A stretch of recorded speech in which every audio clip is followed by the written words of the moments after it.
mais para trás. Isso aí, eu vou trazer uma reflexão aqui. E eu vou estar trazendo aqui algo junto aqui. Nós vamos construir algo junto aqui, Douglas. Uma palavra que Deus colocou no meu coração aqui. Para quem vocês que estão vindo hoje de primeira vez. Água, por favor. Um cafezinho se tiver também, por favor. Quem está vindo aqui a primeira vez, nós estamos vivendo dias de heróis da fé. Quem está aqui comigo, amém? Meu nome é Juninho, sou casado com a Mila, pai do Suian e da Antonella. Sou servo nessa casa, sou filho dessa casa.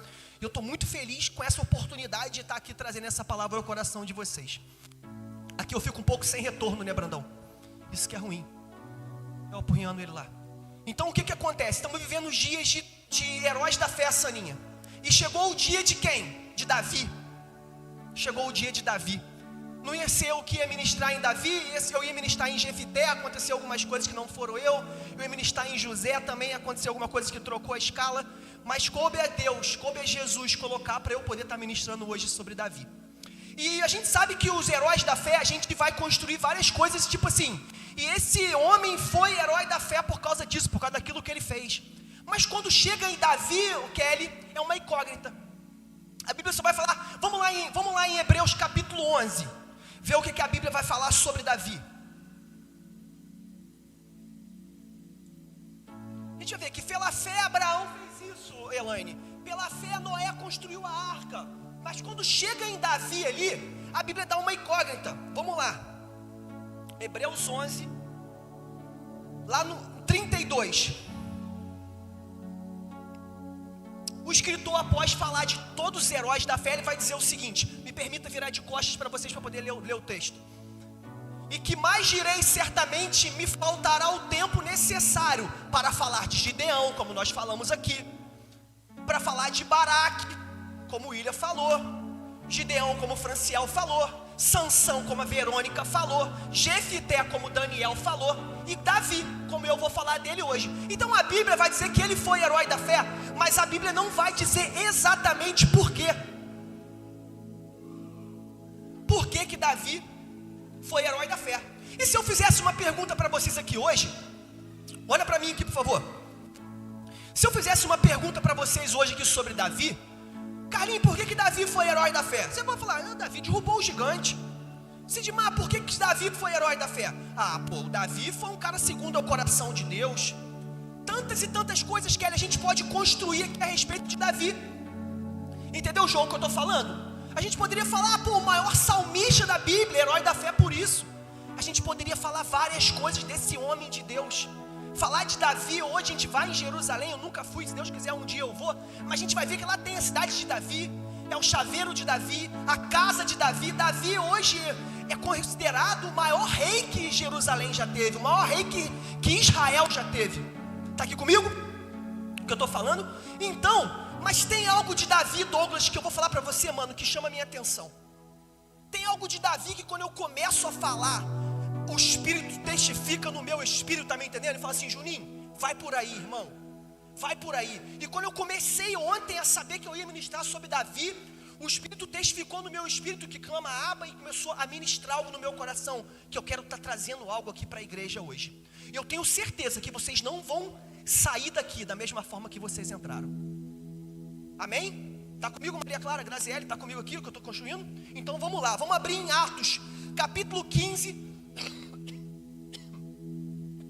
a partir do versículo 16, por favor, Joãozinho ou Elô, não sei quem está na direção. Vamos juntos, João, se for você, Elô também. Elô acho que está na live, João está no Data Show, né? Então a gente vai falar isso aqui, ó. Depois disso, olha para mim aqui, por favor. Pode achar aí também, se quiser ler aí também pode ler. Depois disso, voltarei e reedificarei vamos ler junto isso aqui. 1, 2, 3 e o tabernáculo caído de Davi. Vamos juntos, gente, vamos me ajudar a pregar aqui. 1, 2, 3 e o tabernáculo caído de Davi. Reedificarei as suas ruínas e o restaurarei. Muito obrigado, Senhor, pela tua palavra. Seja conosco, que fale o Senhor e não seja eu que esteja falando. Que seja da tua vontade e não da minha. Que eu diminua para que o Senhor cresça e apareça nesse lugar. porque se não fosse eu era outro. Então não tem a ver comigo, tem a ver com a tua palavra. Eu só estou aqui como teu servo diante da tua palavra, para poder colocar algo no coração dos teus filhos. É assim que eu oro em nome de Jesus, amém. Então a gente vai ler ali, ó, deixa esse versículo aí, João. Depois disso, voltarei e reedificarei o tabernáculo caído de Davi. E se eu tivesse que falar algo para escolher para falar, eu amo falar de quê? Da tenda de Davi, do tabernáculo de Davi. O que é o tabernáculo? A gente vai lembrar o que é o tabernáculo. E se tem algo, Saninha, Charlie, que ficou bem nos nossos corações gravados, da época da amor e fé, algo que a gente cresceu, algo que a gente conheceu, algo que a gente amou, Kelly, que a gente aprendeu, foi o tabernáculo. Se tem algo que a gente pode, claro que a gente só tem algo bom para poder lembrar da amor e fé, da época da amor e fé, nós só temos coisas boas para lembrar, Dani, mas se tem algo, Dani, que a gente vai lembrar, que vai ficar marcado em nosso espírito, é o tabernáculo de Moisés.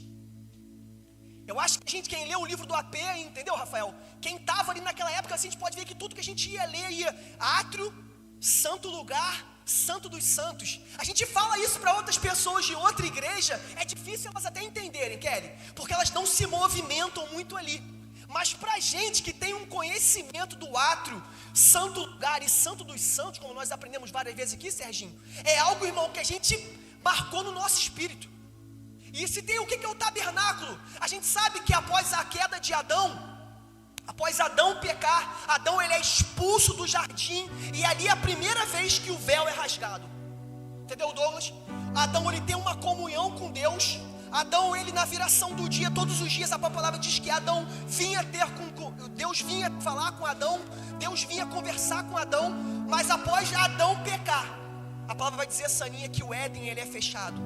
Deus vai colocar 2 querubins ali, fechando com uma espada flamejante a porta do Éden, a porta da comunhão. E Deus não faz isso por raiva ou por desprezo, mas Deus faz isso, Serginho, por amor a Adão. Por que, Serginho?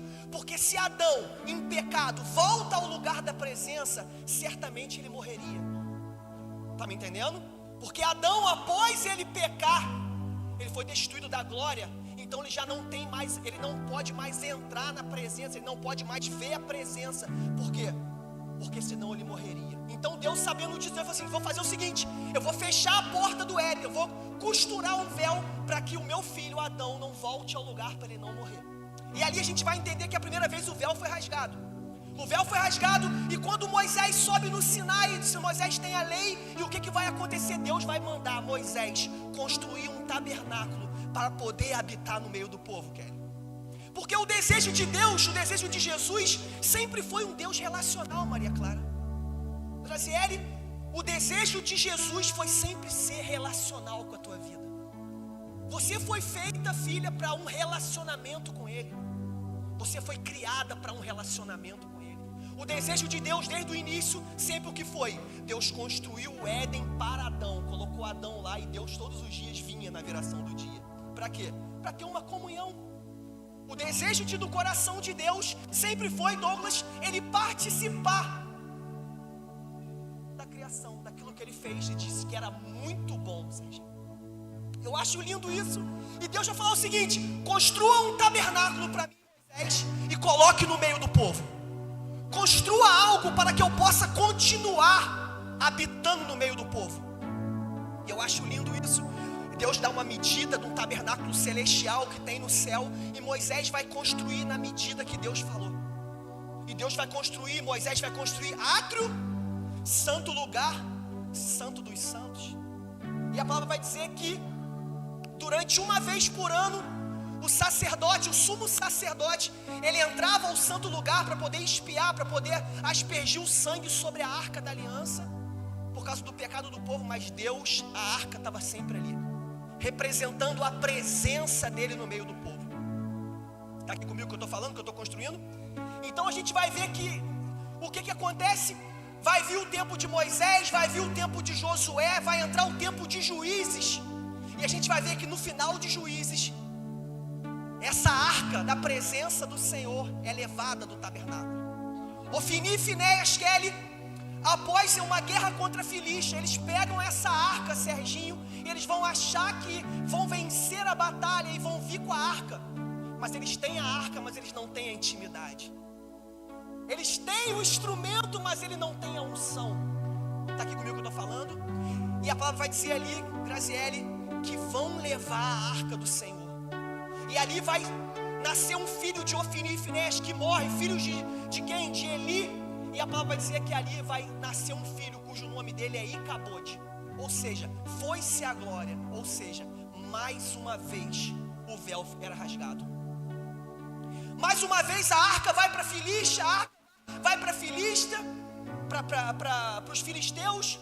E a arca fica lá na Filístia, mas a arca é devolvida para a Filístia. Mas quando a arca é devolvida por si própria, pela própria vontade de Deus, a arca ela causa alguns problemas na Filístia. A presença de Deus causa alguns problemas na Filístia. Eu estou falando algo aqui para a gente poder construir. Se eu abrisse todos os textos aqui, a gente poderia facilmente aqui umas 5 semanas para a gente poder pregar sobre isso. Mas eu estou adiantando aqui para a gente poder construir, a gente chegar onde eu quero. Está entendendo o que eu estou falando? Então, mais uma vez, a arca ela é levada para a Filístia e a arca é devolvida. Quando a arca ela é devolvida, a arca vai ser devolvida para a casa de Abinadab. Abinadab é sacerdote. E a arca, a presença, vai ficar na casa de Abinadab. E a arca a presença está ali, mas o tabernáculo ainda está lá. Então a arca vai ficar mais ou menos 20 anos na casa de Abinadab. Então eles estão fazendo 20 anos culto sem a presença. Eles estão fazendo 20 anos culto sem a presença de Deus, porque eles acham que eles não precisam de Deus no culto. Eles têm a liturgia deles, eles têm a fumaça, eles têm o telão de LED, eles têm as luzes que piscam, os instrumentos são todos maravilhosos. Eles estão fazendo culto, mas eles não têm a presença. Então eles estão 20 anos com o tabernáculo funcionando, oferecendo sacrifício, mas a arca da presença está na casa de Abinadab. 20 anos a arca está na casa de Abinadab. E Saul vai começar a reinar. No tempo de quê?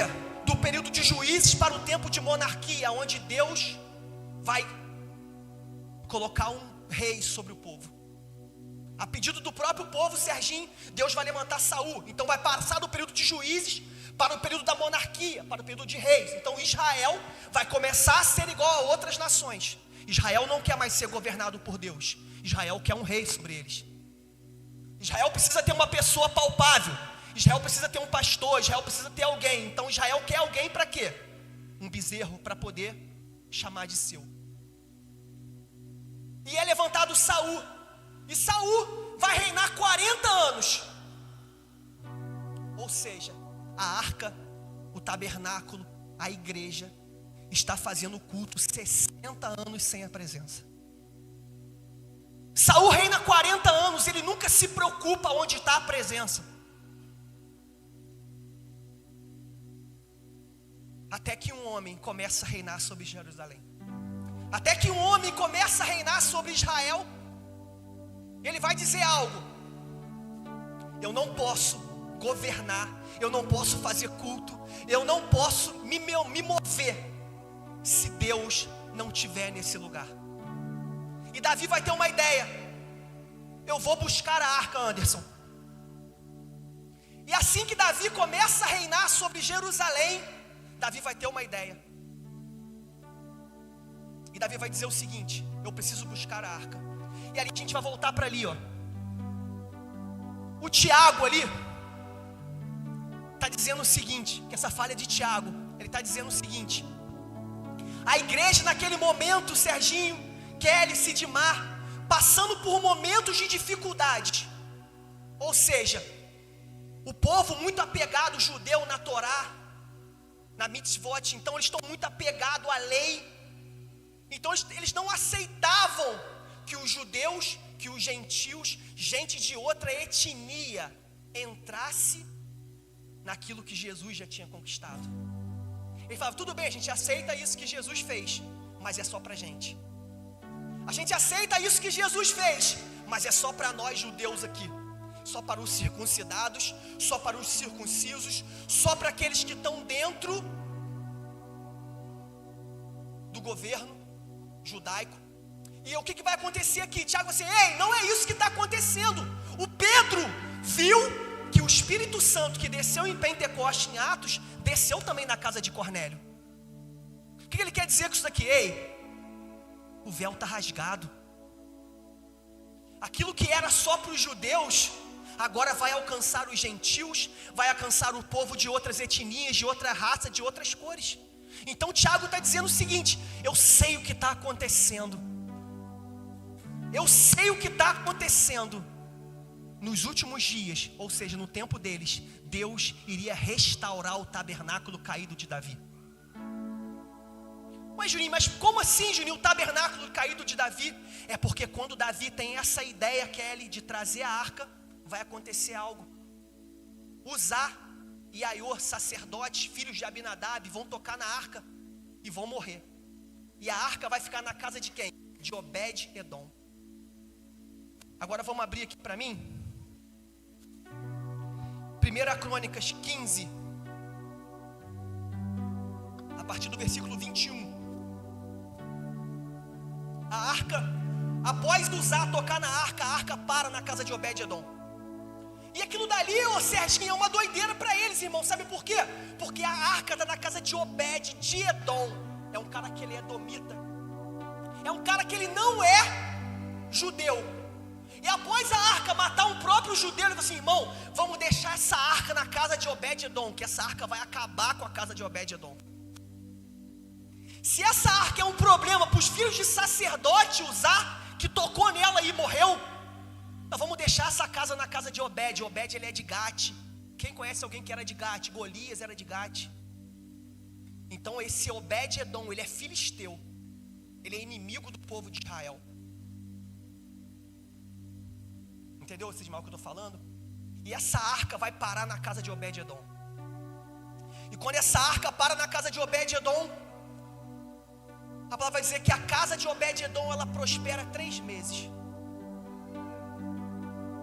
Só que tem que Davi vai trazer essa arca, e ele sabendo, ele tendo a prerrogativa, o benefício da nova aliança, porque Davi é um cara que enxerga além do véu. Ele falou: cara, eu vou trazer essa arca, mas eu não posso fazer diferente, Saninha, daquilo que acontecia no antigo tabernáculo. Eu não posso passar por cima daquilo que acontecia no tabernáculo de Moisés. Mas eu vou dizer alguma coisa para você. Eu vou mostrar que Jesus, ele não veio para abolir, mas ele veio para cumprir o tabernáculo de Moisés. Mano, isso é muito forte, Kelly. Porque como que um cara 1000 e poucos anos antes de Jesus nascer, ele tem a visão de Jesus, pastor, no Novo Testamento, no Antigo Testamento. Como que ele vai discernir que o tabernáculo de Moisés apontava para aquilo que Jesus sempre quis? Ele falou assim: gente, eu vou falar uma coisa para vocês. Eu vou mostrar para vocês aquilo que era o desejo de Jesus. Eu vou mostrar para vocês aquilo que Jesus sempre quis, e vocês nunca entenderam aquilo que ele quis. Eu imagino Davi, ele falou assim: eu não vou passar por cima de ninguém, eu não vou tomar o lugar de ninguém, mas a hora que eu tiver uma oportunidade, eu vou abrir o véu e vou mostrar para você, Serginho, aquilo que Jesus sempre quis. Então ele tem essa oportunidade. Assim que ele começou a reinar, ali vai falar, ó: Matitias, Elifel, Miqunéias, Obed-Edom. Ou seja, Davi, ele vai buscar a arca na casa de Obed-Edom. E mesmo Obed-Edom sendo edomita, sendo de Gate, mesmo ele sendo filisteu, sabe o que ele vai dizer? Obed-Edom, o véu está rasgado. E ele traz Obed-Edom junto. Isso é muito lindo, Rafael, porque ele vai dizer o seguinte: ei, igreja, não são vocês que escolhem quem merece. Igreja, mesmo que você não queira, é graça. Não tem a ver com seu senso de justiça, se você acha que ele merece ou não merece. Não tem a ver que você pecou menos ou ele pecou mais. Eu tenho algo a dizer para você: o véu está rasgado, Serginho, e quem quiser pode entrar, irmão. É isso que ele está falando. Então ele busca a arca na casa de Obed-Edom, mas não esquece Obed-Edom. Ele traz Obed-Edom para o turno de adoração. E ali começa o tabernáculo de Davi. É quando ele pega, pastor, e ele vai rasgar o véu e dizer o seguinte: ei, isso que Tiago está falando, ei, não tem mais a ver com somente os judeus. ou não é porque você é da igreja que você é melhor do que alguém. Não é porque você conhece mais de Bíblia do que alguém e você é melhor. Não é porque hoje você toca melhor e que você faz algo melhor que você merece, porque não é por mérito, é graça. Então Davi vai dizer o seguinte: Obed-edom, vem filho, mas eu sou de Gate, eu sou cheio de pecado, eu sou parente de Golias, eu tenho meus problemas. Não tem problema, filho, Jesus morreu por todos nós, e se você aceitar, o sangue dele te lava e te dá um lugar na mesa. Está entendendo o que eu estou falando? Então ele vai trazer, ele vai restaurar no Antigo Testamento a igreja. Ele vai abrir uma igreja, Sidmar, no Antigo Testamento. Kelly, isso é loucura, Kelly. Kelly, ele vai abrir uma igreja no Antigo Testamento. Em meio a um tabernáculo com tantas leis, com tantas coisas que Deus mandou eles fazerem, ele vai dizer o seguinte: ei, eu tenho uma igreja para você. Eu vou rasgar o véu e vou dizer para você aquilo que Deus sempre quis. E a gente sabe que no tabernáculo de Moisés, primeira coisa que você chegava, Serginho, era o átrio. Ou seja, o átrio, Serginho, é o batismo. O átrio é quando você é novo convertido, é como você é nova convertida, que você quer se lavar dos seus pecados. E como arrependimento, você é batizada no átrio. Para quê? Para remissão dos seus pecados ficarem ali e você se tornar uma nova criatura. E ele, sabendo disso, ele não vai botar uma bacia para as pessoas pularem na bacia ou mergulharem na bacia, Anderson, para depois as pessoas chegarem na presença. Olha o que ele vem fazendo no caminho. Pega essa aqui. Olha o que ele vem fazendo para lavar os pecados. Pode colocar para mim lá, 2 Samuel, capítulo 6.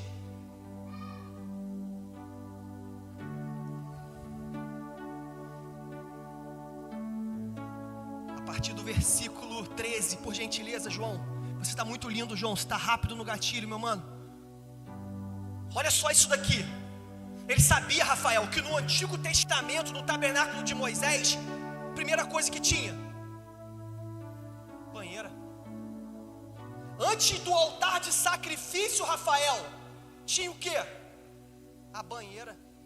Então Serginho, ele sabendo disso, que a mesma palavra diz em Hebreus, que as coisas do Antigo Testamento são sombras das novas, o que ele faz? Ele fala: ei, aquilo que é sombra, eu sei aquilo que ele queria.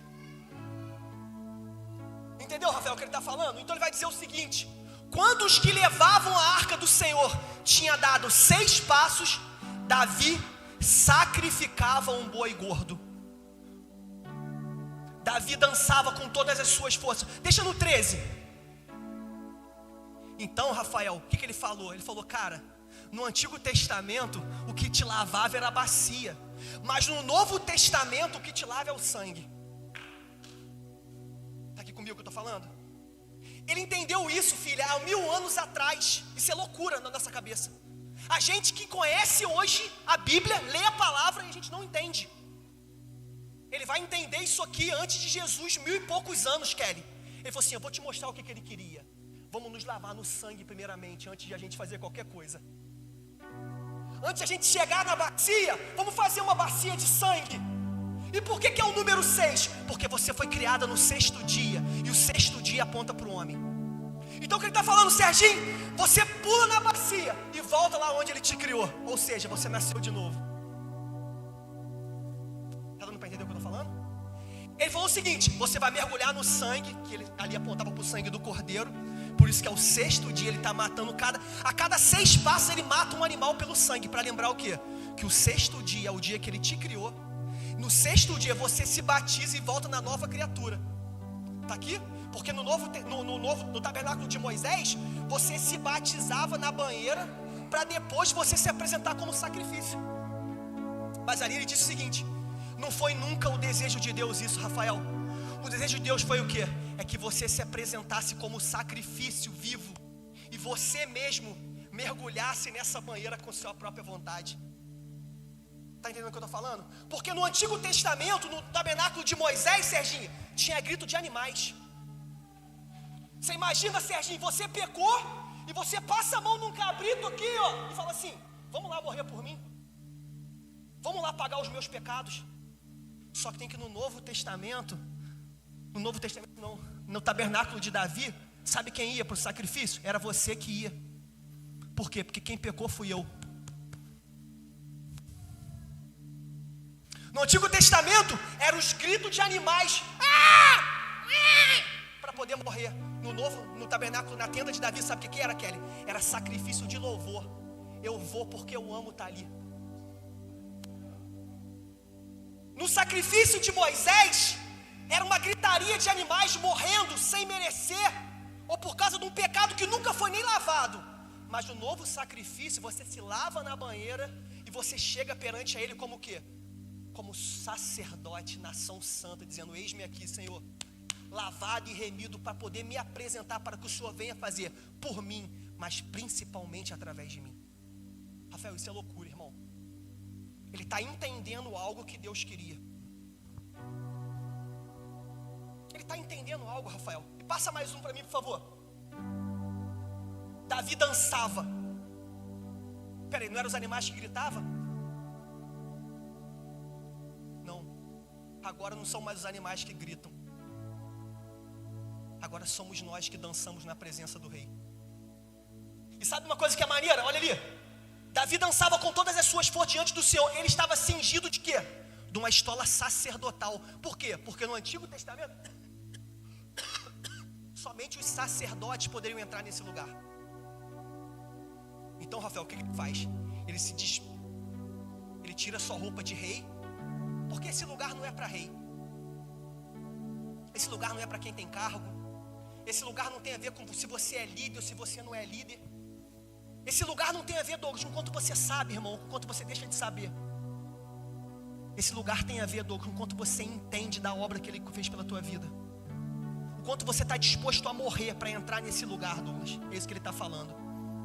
Jesus já te lavou no sangue dele. E agora te deu uma estola sacerdotal sobre a tua casa. E sabe o que era maneiro desse tabernáculo, Serginho? É que no tabernáculo de Moisés, você encontrava com quem encontrou com Deus. Você vinha para o culto e você não se relacionou com a palavra nenhum dia. Você queria que o pastor trouxesse uma palavra, Anderson, para a tua vida. Só tem que, sabe o que eu acho lindo na tenda de Davi? É que cada um tem direito a entrar a um lugar onde o véu já foi rasgado. E você está nessa ainda, ó. Pastor, eu posso fazer tatuagem?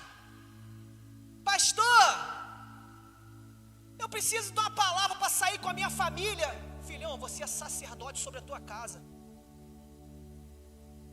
Você é sacerdote sobre a tua casa. A autoridade do teu lar, Charlie, está sobre a sua vida. O dia que você precisava ligar para o pastor para você ir para a praia, você não entendeu o que é sacerdócio. Se você quiser mudar de igreja, você pode virar para o pastor e falar assim: pastor, eu estou com a ideia de quê? Estou no meu coração de ir para outra igreja. O pastor não pode. Falo isso porque ele é meu irmão. Então eu posso falar. Ele não tem uma palavra de Deus para dizer assim: não sai, Charlie. Ele vai dizer assim para você: vamos orar. Ora. Por quê? Porque você pode enxergar além do véu. E o que Ele tem para a sua vida, eu não preciso dizer. Ele vai te dizer. Então há 1000 e poucos anos ele está fazendo o quê? Ele está saindo do tabernáculo de Moisés, onde você precisava levar o sacrifício, onde você ficava atrás da cortina, onde você não sabia o que tinha. Ele está falando assim: filhão, o véu está rasgado para a tua vida, Carlinhos. O sacrifício hoje é você. Se lava no sangue, que é o sangue do Cordeiro.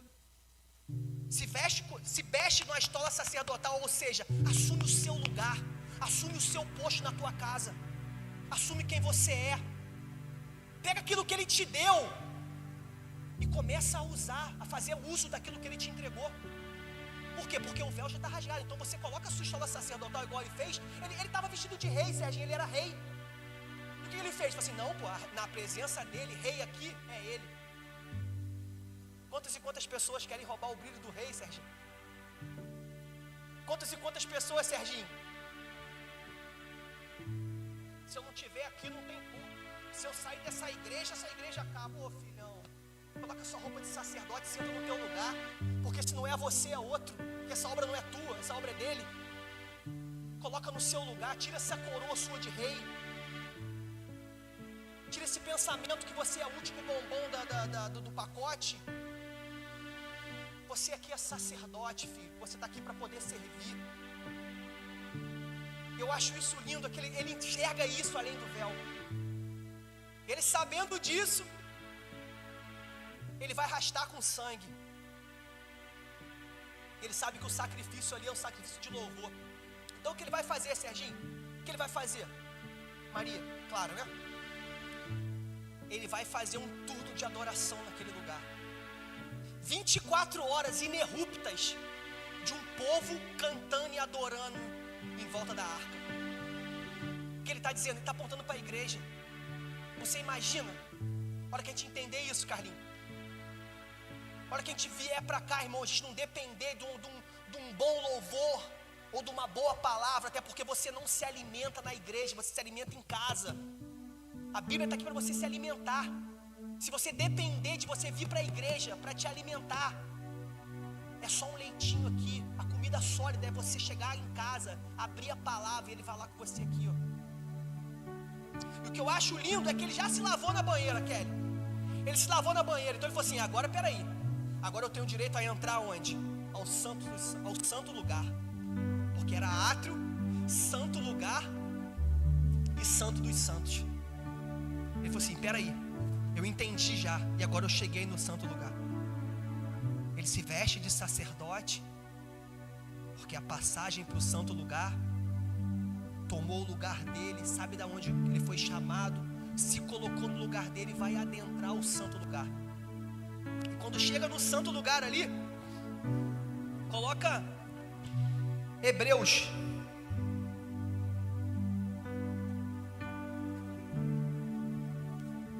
Hebreus não, desculpa, coloca 1 Crônicas 16. A gente sabe que no santo lugar tinha o que no santo lugar? No santo lugar tinha a menorá, que era o candelabro com as 7 lâmpadas, tinha a mesa da comunhão e tinha o altar de sacrifício. Eram os utensílios que tinham no santo lugar. Só que tem que ele sempre entendeu algo. Deus sempre quis falar algo por meio desses utensílios. Então ele traz aquilo que é profético, ele traz para a sua vida querendo aquilo que Deus quer. Entendeu, Rafael? Ele falou: o que eu vou fazer? Vou botar uma menorá na porta da arca? Vou botar um candelabro na porta da arca? Vou botar uma mesa de pães na porta da arca? Ele falou assim: não, pô. Isso nunca foi o desejo de Deus. O desejo de Deus sempre foi o quê? O que representa isso? A partir do versículo... Gente, estou um pouco lento, vocês me desculpem que eu estou tomando remédio, estou até meio tonto. 1 Crônica 16, aí mesmo. Levaram a arca de Deus e a puseram no meio da tenda de Davi, que Davi tinha preparado para ela. Então trouxeram o holocausto de ofertas pacíficas. Ele quis dizer o que, cara? Essa menorá, essa lâmpada, esse pão e esse incensário e ofertas pacíficas diante de Deus. Passa mais um. Depois de trazer os holocaustos e as ofertas pacíficas, Davi abençoou o povo em nome do Senhor. Passa mais um. E repartiu a todos Israel, tanto homens quanto mulheres, a cada um bolo de pão e um pedaço de carne e passas. Designou dentre eles os levitas que haviam de ministrar diante da arca do Senhor e celebraram, louvar e exaltar o Senhor Deus de Israel, a saber, Asaf, o chefe, Zacarias, o segundo, e depois Jeiel, Semiramote, olha que nome bom para você botar no seu filho, Jeiel, Matitias, Eliabe, Benaia, e quem? Obed-edom. E Jeiel, com liras e harpas, Asaf fazia ressoar os símbolos. Mais um, até o 6, né? Isso, até o 6. Os sacerdotes Benaia e Jaziel estavam continuamente com as trombetas diante da arca da aliança de Deus. Sabe qual era o desejo de Deus sempre ali, Douglas? Era que o povo tivesse comunhão na igreja. Então ele vai botar uma igreja e vai falar o seguinte: ei, vamos sentar todo mundo junto aqui, ó. Aqui ninguém vai passar fome. Aqui vai ter bolo, aqui vai ter pão. O desejo de Deus era sempre esse: uma igreja, Serginho, alimentada, onde ninguém passa fome, aonde um chora com os que choram, agora uns sorriem com aqueles que sorriem, aonde o teu problema é o meu problema, o nosso problema junto, a gente precisa resolver isso. Tá me entendendo? E é isso aí que ele está falando, Kelly. Ele falou, o desejo de Deus dos pães era o quê? Come o pão, pô. Por que era 12 pães? Porque eram 12 tribos, então era um pão para cada tribo. Ele falou, o desejo meu sempre foi esse. O desejo de Deus, parte o pão, parte o bolo. Acende aí o incensário, para que Deus possa receber. Porque Deus recebe a adoração. Não é quando você fecha o olho, é quando você abraça a pessoa que está do seu lado. E pergunta para ela aí, como é que está seu dia hoje? A igreja, Sidmar, não é sobre você vir para cá e ficar de olho fechado não, irmão. É sobre você vir para cá, Sidmar, e chorar com aqueles que choram. Ele está entendendo isso. Então ele vai falar isso assim, ó, o desejo de Deus era exatamente esse. O santo lugar, o lugar dos sacerdotes, o lugar daqueles que estão na mesa, o lugar daqueles que foram comprados, o lugar daqueles que foram chamados. É para quê? Vamos partir o bolo, o pão. Vamos partir o bolo. Vamos sentar aqui, filho, aí, como é que está o seu dia? O que você está precisando? Qual é o teu desejo? Eu estou com problema no casamento da minha mãe, do meu pai. Eu estou com problema no casamento. Estou com problema na minha escola. Vamos sentar aqui, vamos conversar. Vamos partir o pão, vamos partir o bolo, vamos sentar à mesa. Vamos olhar um no olho do outro, tá ligado? E vamos trocar essa ideia. Porque esse era o desejo do tabernáculo de Moisés. Só que tem, sabe por quê, Kelly? Esse lugar é um lugar de sacerdote. Esse lugar é um lugar para quem quer, Kelly. Esse lugar é um lugar para quem tem renúncia. Esse lugar não é para qualquer um não, cara. Esse lugar é para quem quer se esvaziar do poder e da glória e entrar no lugar, tá me entendendo? Esse lugar tem um preço, Charles. Esse lugar tem que ter renúncia. Esse lugar tem que renunciar a ser rei e aceitar ser sacerdote. Esse lugar, Charles, tem que colocar uma toalha no ombro, irmão, e ajoelhar e falar, me dá seu pé aqui. Não, mas o senhor não pode. Não, pô, se você não deixar eu lavar o seu pé, você não tem parte comigo. Esse lugar é para aqueles que dependem do Senhor. Esse lugar, Kelly, são para aqueles, o santo lugar, são para aqueles o que, Kelly? Que querem acessar um lugar onde já está comprado, um lugar onde já está remido, um lugar onde já está conquistado. Esse lugar não é para quem foi na célula ontem e hoje não quis estar aqui porque acha que está bom. Esse lugar é renúncia, esse lugar custa preço. Esse lugar de unção custa dinheiro. Custa dinheiro, custa tempo, custa renúncia, custa vontade. Por isso que ele vai dizer isso. O santo lugar, por isso que ele falou assim, vocês são nação santa, sacerdotal. Vocês foram chamados para quê? Para isso, para comunhão. Porque é quando você parte o pão, rapaz, que ele aparece. É no partir do pão que os olhos são abertos. Entendeu, Brandão, o que eu estou falando? Então, Brandão, ele está trazendo o tabernáculo de Moisés. E fazendo, sabe o que, mãe? E fazendo o quê? Sabe aquela planta que Deus deu para Moisés? Ele está fazendo o seguinte. Ele falou assim, então, Moisés, toma aqui, isso aqui que ele queria. Ele lê a planta e executa. Ele lê a planta, Serginho, e executa. É igual você, filhão. Você pega aqui, você vem um engenheiro de som aqui, te dá a planta e você só coloca isso aqui que ele quer. Entendeu? Nós somos só os servos, nós somos só os pedreiros dessa obra. A pedra é ele que é o engenheiro dessa obra. Ele falou assim, filho, o que eu queria é só isso aqui, filho. É colocar o meu capacete de pedreiro, tá ligado? E falar assim, aí, irmão, me dá aqui que eu sei aquilo que ele quer. Agora, como é que você tira uma coroa de rei e coloca um capacete de pedreiro na cabeça? Da mesma forma que um homem, mesmo sendo rei de toda a terra, ele tirou a coroa do céu e veio aqui receber uma coroa de espinho pela tua vida. Você acha que você não é digno de receber essa coroa, de colocar esse chapéu? A planta já está pronta. Já está tudo pronto. É só você chegar aqui, ó, ler e fazer. Ler e se tornar e ser. Todas as vezes que você abrir isso daqui, ó, ela vai mudar algo dentro de você. Não adianta ler a Bíblia e querer que sua esposa muda. Não adianta querer ler a Bíblia e querer que seu filho mude. Não adianta ler a Bíblia e querer que as coisas mudam. A Bíblia ela vai mudar você. E depois que ela mudar você, ela vai te adequar a qualquer ambiente. Qualquer lugar. Sabe por quê? Porque não é mais você quem vive, é Cristo que vive em você. E após ele entender isso, Serginho, ele chega no santo dos santos, chega no santo lugar. E do santo lugar, tem um lugar ali que é separado só para aqueles que têm fome e têm sede. É o santo dos santos. é um lugar onde o sacerdote só entrava uma vez por ano. E era um lugar tão perigoso que ele chegava a entrar com um sino pendurado, Serginho. Sabe por quê? Porque enquanto ele se movia dentro desse lugar, o sino balançava. Então, ele tinha uma corda. Porque se ele entrasse lá e morresse, tivesse em pecado, ou Deus não aceitasse o sacrifício, ele morria e ele era puxado por uma corda. Porque nesse lugar, era um lugar separado, lá onde Adão tinha perdido naquele lugar. Era o lugar onde a arca da aliança estava. E Jesus falou assim, e Davi falou assim: ei, sabe esse lugar aí? Esse lugar não tem dificuldade para poder entrar. Esse lugar não tem esse misticismo para poder entrar. Esse lugar não é o quanto você fala de língua estranha, é o quanto você fica no monte orando. Esse lugar é o quanto de fome e de sede você tem para poder entrar. E Davi, sabendo disso, ele falou assim: eu sei o que eu vou fazer para entrar nesse lugar. E antes o véu, o pano, fechava o ambiente. Ninguém sabia o que tinha ali dentro. Somente o sumo sacerdote tinha lugar ali dentro.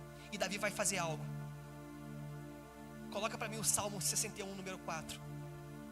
Ele vai trazer, Serginho, a arca nos ombros.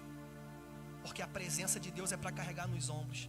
E quando os levitas chegam com a presença, ele vai colocar a arca em Sião. Ele vai colocar a arca na casa de Davi. Ele vai colocar a arca no átrio do palácio. E ele vai fazer algo ali que todo mundo pensou: e agora Davi vai levar a arca, Davi, de volta para o tabernáculo. Agora vai voltar a ter culto no tabernáculo. Agora vai voltar a ter culto. Agora a presença vai estar no lugar. Sabe o que Davi fala? Se eu levar a arca para o tabernáculo, o véu continua rasgado. Entendeu, Kelly? Porque o tabernáculo ainda está funcionando.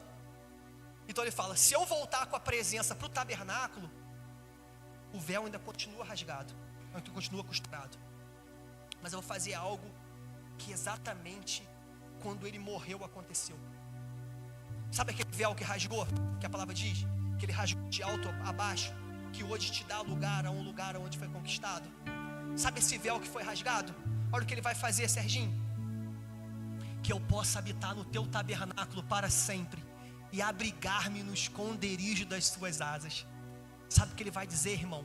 Ele vai trazer a arca, colocar um lençol em cima da arca, e todos, só todos, só quem merece, só quem tem, todos poderiam entrar no lugar onde o véu tinha sido rasgado.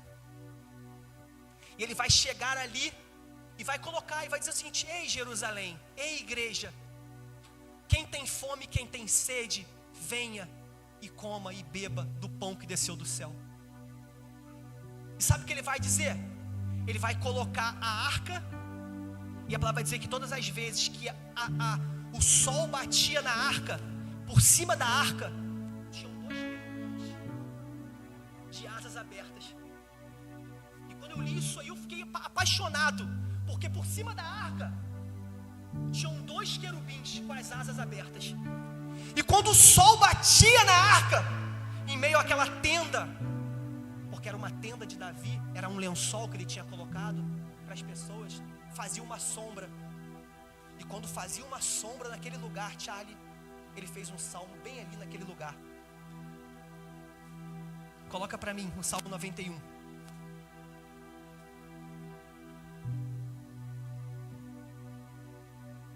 Aquele que habita no esconderijo do Altíssimo e descansa à sombra do Onipotente, diz o Senhor: tu és o meu refúgio e a minha fortaleza, o meu Deus em quem confio. Quando a sombra da arca batia, o querubim fazia a sombra das asas, e ele ajoelhava exatamente ali onde estava aquela sombra. Ele falava o seguinte: Elimes, enquanto eu permanecer de joelho perante a essa sombra, nada nem ninguém me toca, nada nem ninguém rouba minha paz, nada nem ninguém vai me separar do amor de Deus, porque eu vou continuar ajoelhado perante a presença. Ele fez esse salmo ali. Por quê? Porque ele disse o seguinte: ei, igreja, enquanto vocês continuarem de joelhos, enquanto vocês continuarem clamando, enquanto vocês continuarem acreditando na sombra do Onipotente, 1000 cairão ao teu lado, 10.000 cairão à tua direita, mas tu, Serginho, não será atingido. Tu, Milá, não será atingida, filha. Enquanto você permanecer nessa sombra, Saninha, pode vir os problemas que vierem, porque vão vir. Essa sombra não é ausência de problemas. Essa sombra não é o bloqueio dos problemas. Vai faltar ainda. Vai ter mês que vai ser difícil pagar a prestação. Vai ter mês que a luz vai ser difícil de pagar. Vai ter mês, Elines, que o emprego não vai acertar, talvez metade do salário. Mas enquanto você permanecer na sombra, Serginho, é um lugar que ele te esconde. Por isso que ele canta: esconda-me em ti, esconda-me em ti, nas asas do seu amor.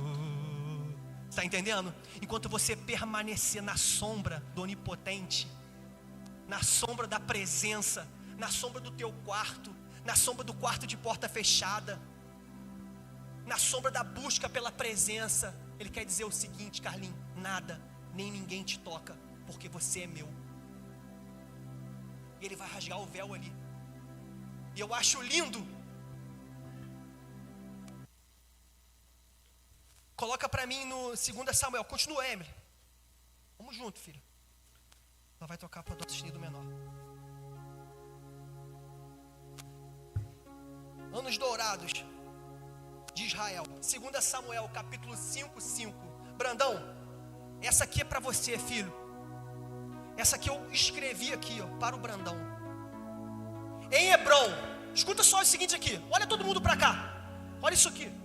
Em Hebrom, reinou sobre Judá 7 anos e 6 meses. Saninha, quando ele é ungido sobre Jerusalém, ele está reinando 7 anos sobre Judá. Porque a gente sabe que ele foge lá para Adulão, entendeu, Brandão? Aí de Adulão ele começa a reinar sobre Judá.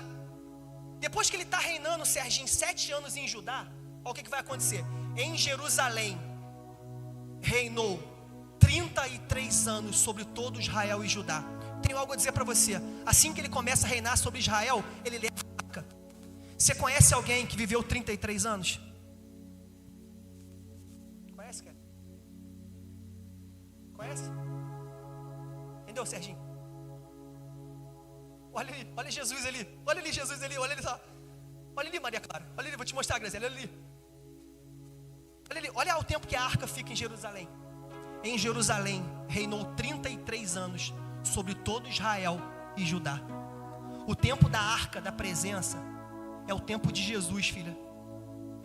Jesus, ele representa a presença dele hoje no meio da igreja. 33 anos que a arca vem. Tem dúvida de alguma? É doideira, Charlie? Quando eu li isso aqui, eu falei: não é possível.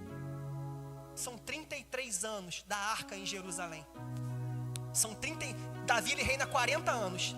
7 anos sobre Judá e 33 anos sobre Jerusalém. Está entendendo?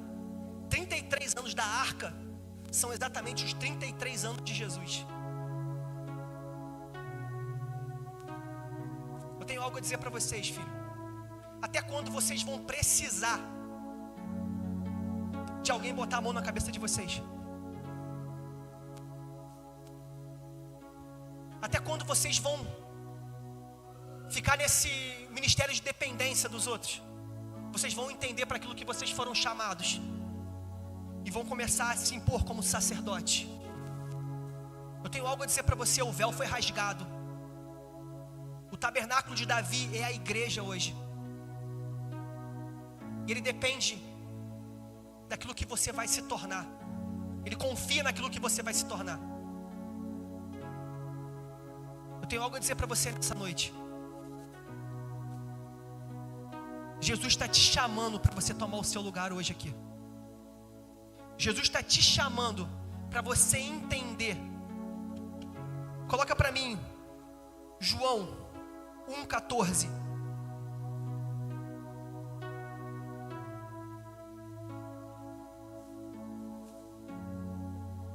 E o Verbo se fez carne e habitou entre nós, cheio de graça e de verdade, e vimos a sua glória,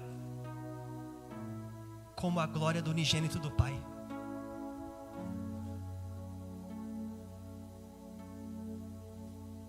Curva sua cabeça. Nós queremos ser aquilo que o Senhor nos chamou para ser, Senhor. Queremos dar continuidade àquilo que o Senhor nos chamou para ser e fazer, Senhor. Colocar a nossa vida em disposição, Pai, para poder cumprir o nosso ídio, o nosso chamado. Mas talvez a gente não tenha cumprido porque a gente não tem se tornado antes, Pai. Que hoje, Pai, a gente venha nos lavar no sangue mais uma vez. Vestir, Pai, a nossa estola sacerdotal. Entender que nós somos sacerdotes, Pai, do Teu povo. Falamos em Teu nome, oramos em Teu nome. Em Teu nome expulsamos demônios. Nós iremos entrar na nossa casa hoje, Pai, como sacerdote. Colocar a mão na maçaneta daquela porta e dizer para o diabo: você não tem chance contra a minha família. Eu irei permanecer de joelho na presença do Rei de toda a terra, ajoelhado na sombra do Onipotente, Senhor, dizendo que tudo que eu preciso, Pai, é que o Senhor governe a minha casa. Me coloca à disposição, Pai, do Teu reino para servir a Tua igreja local, para que o Senhor, Pai, em nome de Jesus, possa continuar dando continuidade, Pai, ao ID por toda a terra. Seja adorado no meio da Tua igreja, Pai. Nós queremos, em nome de Jesus, Pai, fazer com que nenhum pingo do Teu sangue que venha cair por nós tenha sido em vão. Sabemos do alto preço pago na cruz pela nossa vida, e nós queremos fazer valer a pena daquilo que o Senhor nos chamou, Pai. Fica de pé, igreja, em nome de Jesus. Faça a tua oração a Ele. Fala aí, Pai, eu entendi o tabernáculo. Eu entendi, Pai. Eu entendi que o Senhor tabernaculou entre nós. Eu entendi para aquilo que eu fui chamado. Aumenta o meu fogo, aumenta a minha devoção. Aumenta a minha paixão, o meu prazer por estar na Tua presença. Até que eu venha morrer para esse mundo, Pai, para poder viver para o Senhor. Em nome de Jesus, Pai.